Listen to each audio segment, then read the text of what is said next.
Welcome back to Hasini's Journal. So I know it's been quite a while, but I am back, and today I'm going to be reading The Insignificant Events in the Life of a Cactus by Dusti Bowling, Chapter 4. So let's begin. Even though the new school year had already started, my parents gave me a couple of days to settle in before sending me off to be tortured. Desert Ridge Middle School was only a few miles from Stagecoach Pass, and Mom drove me my first day. I sat in my seat staring straight ahead, my heart pounding. When we turned into the parking lot of my new giant school, I thought my heart might just pound right out of my chest. My school back in Kansas only had about 300 students. Desert Ridge was more than 3 times that size. 1,000 kids who had never seen me before.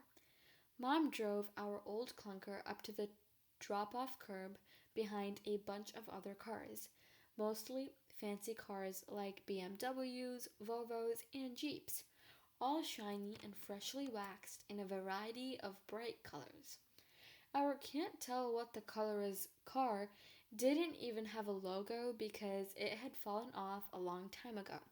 Actually, I'm not sure my parents remembered what kind of car it was. It definitely didn't fit in with the other cars, and I took that as a bad sign. We waited as the line inched forward. Mom turned to me. Her lips twitched a bit as she smiled. You want me to walk you in? I shook my head. No. She nodded and pushed a long strand of dark hair behind her ear. Yeah, I suppose that would be embarrassing, having your mommy walk you in on your first day. Just a little. She ran her hand down my hair and tugged lightly on the tips. You remember where your first class is? Yep, no problem. You remember where your locker is? All systems go in my brain, I said as we pulled up right in front of the curb.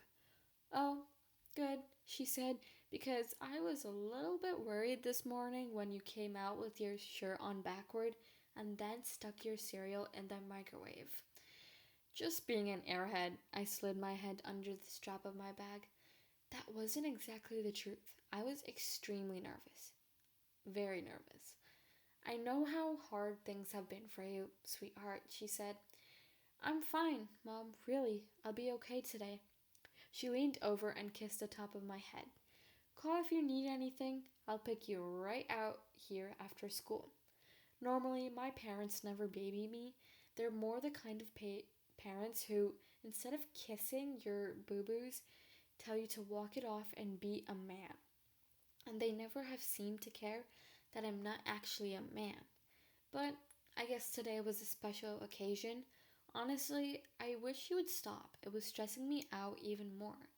I nodded and opened the car door with my foot, then slid it back into my new purple ballet flat. I got out of the car, swung my bag around to my side, gave Mom a reassuring smile, and slammed the door shut with my hip. Before I'd walked 5 steps, I got my first look. I tried to ignore it.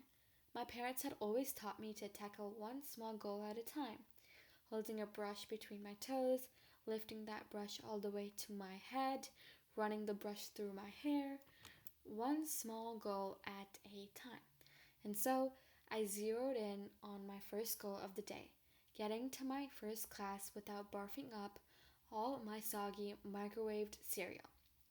We had visited the school yesterday so I could find my classes, meet some of my teachers, and talk with the people in the office.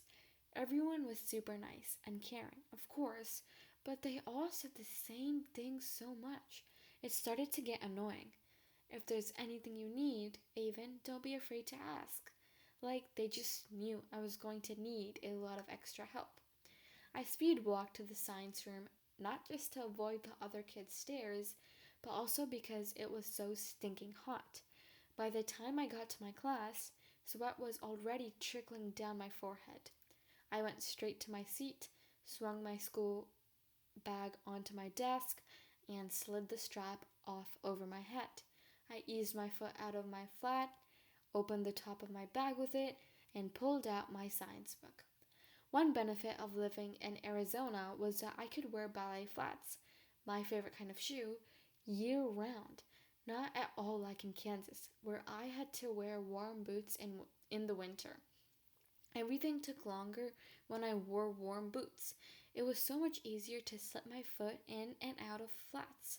I had pairs in brown, black, rainbow stripes, flowers, and now purple.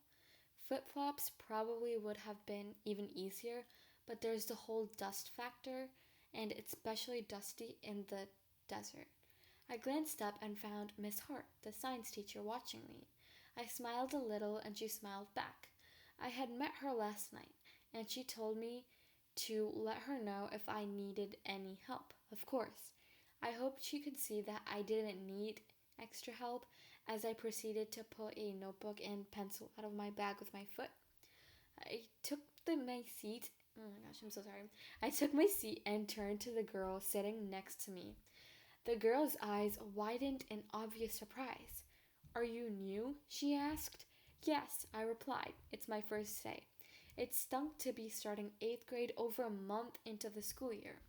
I could tell the girl was desperately trying not to look at my non existent arms.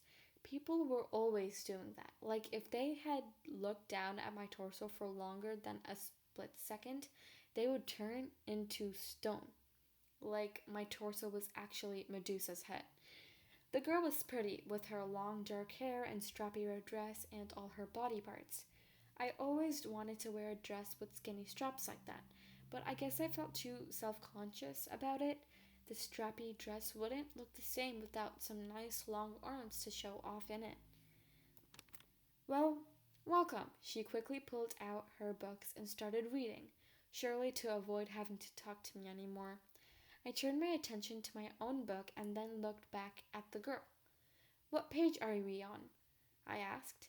23. She reached for my book. "Here, I'll help." "Oh no, that's okay." She stopped and pulled her hand away. I lifted my foot and opened the book with it, using my dexterous toes to turn the pages until I got to page 23. "See, I can do it." She gave me a twitchy smile. "How'd you learn to do that?" I shrugged. "You'd be surprised what you can do with your feet when that's all you have."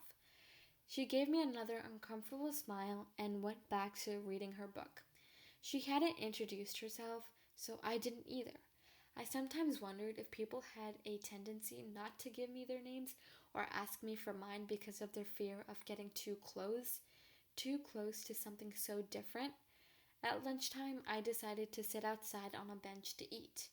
I didn't want to go to the cafeteria and sit at a table by myself while everyone watched me eat with my feet. I might as well have been up on a stage with a spotlight shining on me. I pulled my lunch out of my bag, but then I noticed a few kids standing around glancing at me. I knew what they were doing, waiting to watch me eat. Everyone was always curious. At home in Kansas, I had I'd have been sitting at a table with Emily, Kaylee, and Brittany, all of us laughing about the booger hanging out of Mr. Thompson's hairy nose during history class. Kayla would be tossing pretzels at me while I tried to catch them in my mouth, and Emily would be complaining that her parents still wouldn't let her wear makeup. No one would have cared that I was eating with my feet. My stomach cramped. I stuck my lunch back in my school bag and headed for the bathroom, where I was grateful to find automatic water and soap dispensers. In my nervousness, I had forgotten to wash my feet, which I always do before I eat. Just because I don't have arms doesn't mean I'm all gross and want toe jam in my Cheetos.